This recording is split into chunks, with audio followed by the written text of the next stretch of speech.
I would like to express my special gratitude to the Government of Ireland, to all the communities of Ireland, to every Irish home that has sheltered our people here.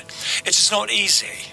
After all, it has been almost 4 years of full-scale war. It's the first official visit of a Ukrainian president to Ireland, though Volodymyr Zelensky has been here before, meeting Micheál Martin in Shannon Airport earlier on this year, and being here as a performer in his role as a comedian. In 2017 he visited Drogheda before he ever thought that he would be president, indeed while he was parodying being president of Ukraine. Today he met with the President of Ireland, Catherine Connolly, in Áras an Uachtaráin, before coming here to government buildings where the Taoiseach and the Ukrainian president signed a new Ireland-Ukraine solidarity agreement out to 2030, which means Ireland will contribute another €125 million towards non-lethal military aid and energy supplements for Ukraine as they continue their war with Russia. Ireland is a neutral country, but it is certainly not an indifferent country.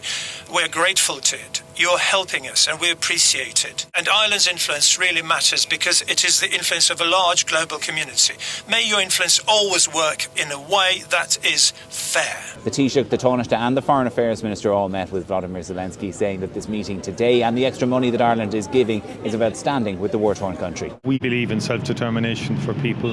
We believe in sovereignty and territorial integrity. So it's a message of solidarity with Ukraine. I think really this is an opportunity for Ireland to reaffirm our absolute commitment to Ukraine. Everyone wants this brutal war to end and to see peace, but how peace is brought about matters. We hope that Ireland, not only on its own, but together with all those who listen to Ireland in the world, will support the need to hold Russia accountable for its aggression.